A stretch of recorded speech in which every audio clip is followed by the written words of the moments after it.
So what you're about to watch is a clip from one of our free Q&As that we host every single week in the remote sales community that I run. The link is down in the description. Every week we do one of these free calls just as a open support call for anyone that needs help. People can jump in, they can ask me questions, and I try to answer them to the best of my abilities. In this video, you probably, based on the title you've seen, we were answering the question about landing your first sales role in the remote sales space. So this would be someone with a minimal track record or no track record.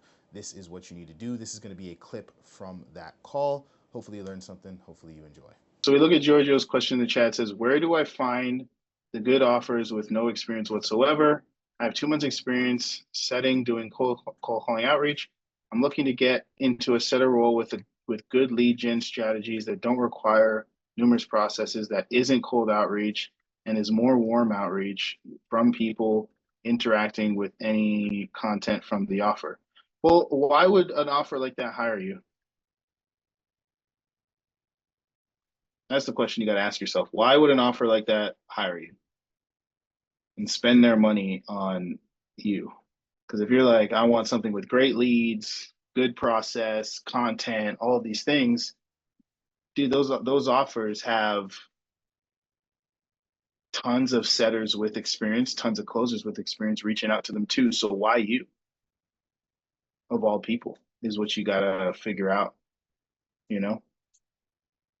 Part of that could be niching down, part of that could be how you showcase yourself, part of that could be, maybe you just got to do the cold outreach and build the experience and build the track record and prove yourself, right? It's like we all want to sit down on a million inbound leads, but the reality is, as a closer, on average, it's about $200 to $800 per call for a business owner to fill that calendar if they're running ads.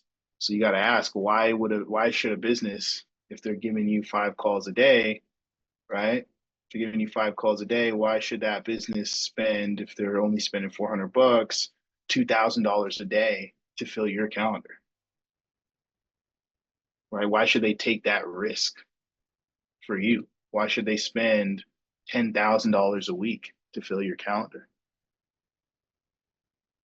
if you have no track record, no history, no proven anything of sales?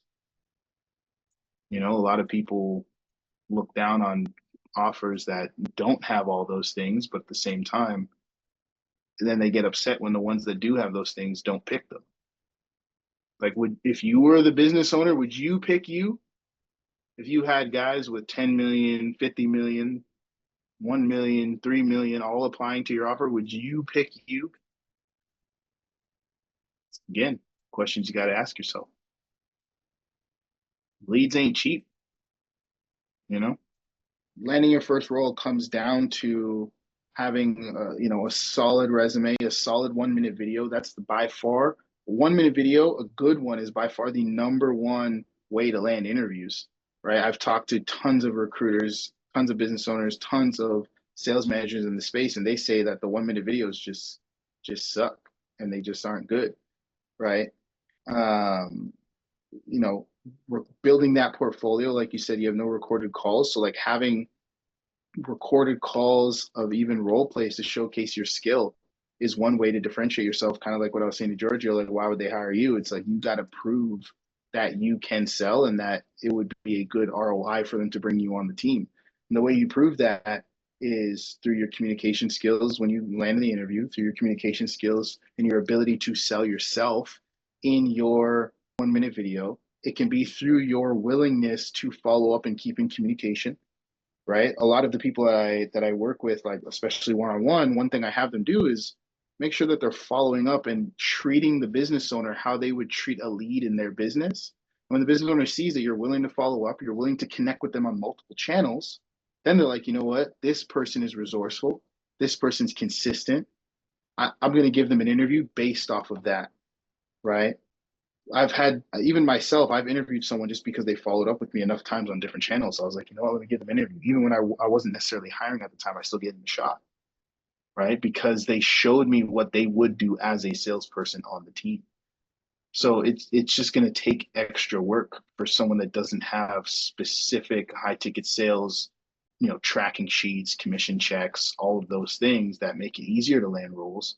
You have to do the extra work of not only applying to the role, but then reaching out on LinkedIn and showcasing your stuff, selling yourself, following up, engaging with their content so you build reciprocity so they feel the need to respond to your message because you showcased yourself as an expert in their, on their content or wherever.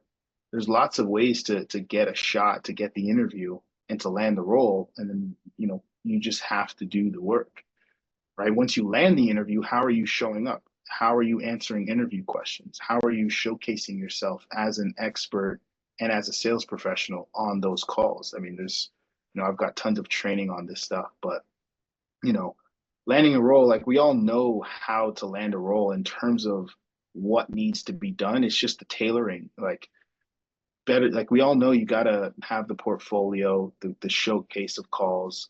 You gotta have the 1 minute video, make it solid. You gotta have the branding, wherever it is you're connecting with these business owners, be it LinkedIn or Facebook. When they check your social media, what do they see? Do they see evidence of what you say you are in that 1 minute video? Right? I think I made a post about it today in the school. Right? It's one thing to say I'm coachable, I'm determined, I'm this, I'm a hard worker, but then when they check your social media, there's nothing there, and it's like you don't got to become an influencer, but there's just no evidence to showcase that you are who you say you are. Right? Again, you're either a rep that has nothing to showcase and you just have words that say you're this and that, or they can check your page and see that you're growing, that you're learning, that you know what stuff about their industry, right?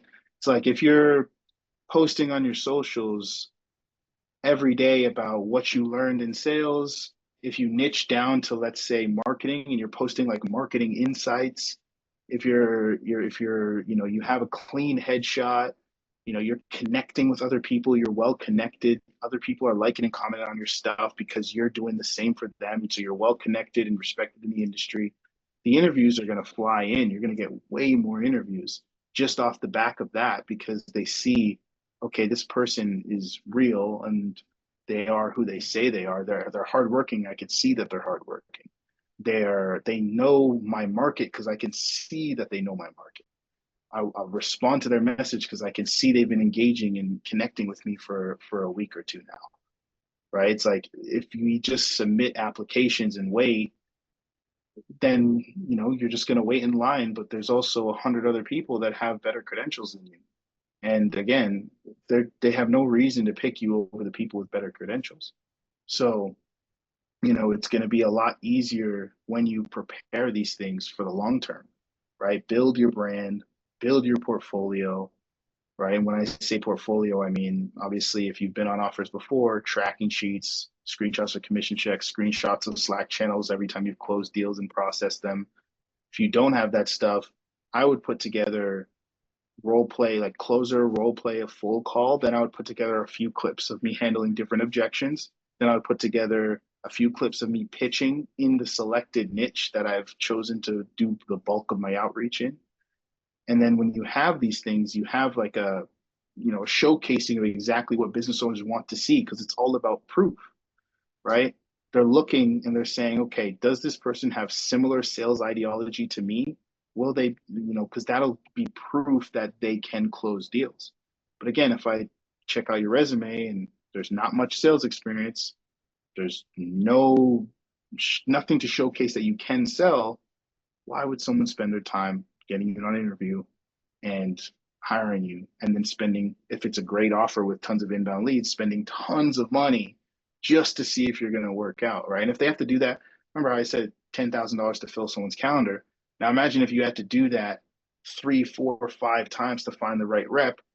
All of a sudden you're going to get super picky on who you give that opportunity to because it's like every time you fail, it's back to the drawing board, another 10K, another 10K, another 10K investment, right? And I've seen businesses go through hundreds of thousands of dollars to find the right reps, right? And not every business can afford to do that. So if you want the shot, if you want the opportunity, if you want to land roles, we got to maximize everything we can to land the role. And if someone doesn't want to do the work, if someone doesn't want to maximize these things, then I mean, It's okay. You don't have to sell in this industry, but that's just what it takes, especially with the amount of competition that there is.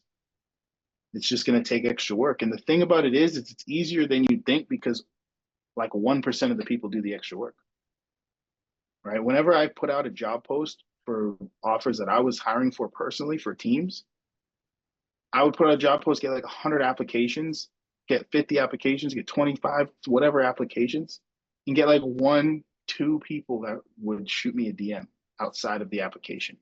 Get like five people that shoot a DM outside of the application and reach out directly. So, I mean, you can cut the line, you can skip the line by using, like, let's say you're on Rep Select. It's like a lot of people don't just submit applications and pray, because that's what everyone's doing. Like hundreds of people are submitting applications. You're just going to fall in line with all of the other applications. I've used this principle throughout my entire career. When I used to run a marketing agency, I used to get my clients from Upwork. In my first year on Upwork, I made like 150K from just Upwork clients. People used to ask, "Oh, how'd you make 100K off of Upwork? That's like a low ticket freelancing. Like, don't those clients not want to pay?" It's like, dude, I would get them all off of Upwork as quickly as possible. So when I would see their job, I would find their website and I would reach out to them on Instagram, reach out to them on LinkedIn, and have the conversation there. Why? Because on Upwork, there's hundreds of other people applying for those gigs. Just like same thing with job applications. How many people are in their DMs? Not many. That's why on RepSelect we put like the contact for most of the opportunities, or at least put the name, so that you guys can do the work and find them and skip the line and speed up the process. Most of the people that are like, "Yeah, I landed a role quickly in a week, 2 weeks," it's because they did those things, right? It's worked over and over and over again, right? Um, so I would maximize these things. And like it's the same thing with recruiting companies. If you have a little bit of experience, there's no better thing than to build your relationship with the recruiters. What do most people do to recruiters? I've talked to them, they've told me. Most people do this. They either fill out the recruiter's application or they comment on the recruiter's post saying like interested, and that's it. Or they DM the recruiter and say, "Hey, I'm looking for a job," and that's it. What the recruiter wants you to do is make their life, make their job easier. How can you make a recruiter's job easier? Well, what does a recruiter get paid to do? They get paid to hire reps. Cool. What do they get paid to do even further than that? They get paid to hire the right reps, and they get paid to do it as quickly as possible. So how can you make that job easy for them? I would go to their job list. Every recruiter has like a job board or a list of opportunities. On RepSelect pipeline section, there's like 20 there, right? All of them, they either got an application form or a job list. Fill out their form, do that, follow their instructions, but reach out to those recruiters, LinkedIn, Facebook, wherever, and then ask them, "Hey, can I get a list of all your job opportunities? Can I see what you're hiring for right now? Can I see which jobs are available?" When they send you the list, go through it, look at all the offers, and then instead of just saying like, "Hey, do you have anything for me?" What does that say to them? When you say, "Do you have anything for me?" What do they have to do now? They have to go look at you, look at your resume, look at what you've got, and then they've got to try and play matchmaker to match you to one of their offers. That's making them do so much work. And if they've got hundreds of people DMing them on a weekly basis, they don't got the time to do that hundreds of times. So they're just gonna quickly skim through, see who's got the highest cash collected, and then go with that person. But if you want to stand out, you do the work for them. So go through their job list, see the offers, read the form of what the offer is all about, go back to the recruiter and say, "Hey," say Alex is the recruiter, "Hey, Alex, saw you're recruiting for this opportunity. I think I would be a good fit for these reasons." Give them bullet points, give them a paragraph as to why you would crush that specific offer that they're hiring for. And then drop them your resume, portfolio, whatever. That's why your RepSelect profile, everything is there in one place. Drop them the profile or whatever it is you're using, Google Drive, whatever, and then say, "This is, this is my profile. This is everything about me. Let me know if there's any additional information you need. Would love to jump on an interview and showcase my skills."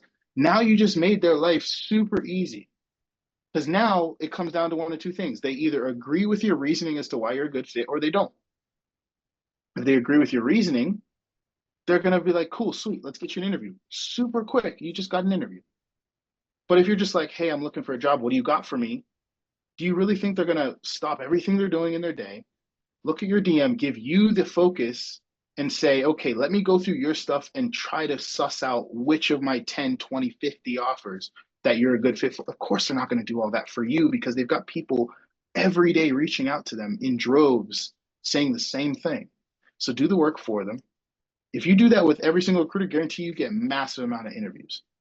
You'll be flooded with interviews and you'll land tons of offers. I mean, that's what Miguel did to get a bunch of interviews. That's what I told him to do, and he landed interviews and he landed offers. Right? It's like, tell them why you're a good fit, and you'll land those offers. And if you think about it, like a lot of these recruiting companies, they've got multiple recruiters. Closers.io, Win It Sales, Nomadic Closer. They usually got, I mean, especially Win It Sales and Closers.io, they got at least like 5, 6 recruiters on the team. So I would connect with each one of them individually. And usually they're posting the offers, like, because they might be responsible for like a set few of all of the offers of the company. So I'll see which ones they're responsible for. And then I would say, hey, saw you're posting about this, follow the instructions that they say. But then again, add that piece. Why are you a good fit for this offer? Why should they interview you for this offer? And you're going to skip the line. You're going to skip the line. You're going to make it easy. Right? You gotta do that stuff, and it becomes easy.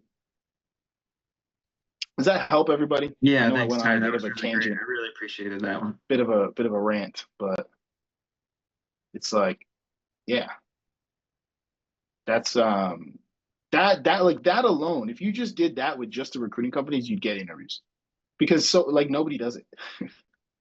Like nobody does it. You'd be so surprised where they'd appreciate it.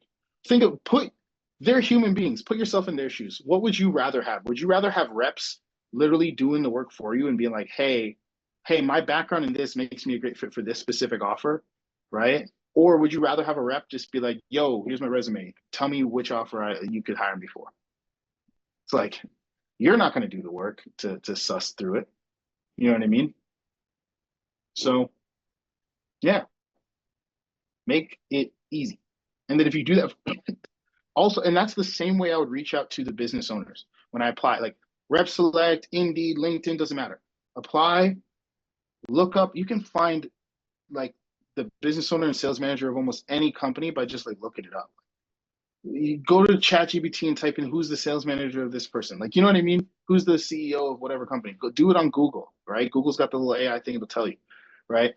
Go on LinkedIn, find the company name, hit people, filter by CEO, filter by recruiter, filter by HR, filter by sales manager. You'll find someone that's responsible for the hiring decisions.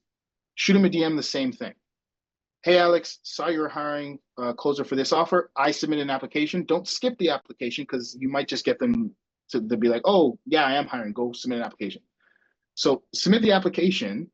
Hey, saw you're hiring for this role, Alex. I submitted an application. I believe I would be a great fit for XYZ reasons. Here's a little bit about me. Drop the 1-minute video, drop the portfolio, drop the Rep Select profile, whatever you've got, drop it. Let me know what the best next steps would be. Thanks. Connect with them. If there's someone that's like posting content, engage with their content. If you have like for the best offers, you don't have to do this for every offer because some of you might do high volume of outreaches. You don't have to do this for every offer, but the best offers, right? So Miguel just said that he's interviewing for an offer where, it's one of the top companies that are doing $1 million a month. That's an offer that even if he didn't land it, you should throw it on your radar and have what's called an engagement list. Engagement list is where you find like whoever the influencer, whoever the face of that offer is, and you're just connecting with that list once a week, twice a week, 3 times a week, not in the DMs, but on their content, leaving meaningful responses to the content that they're posting, expanding upon their ideas, right?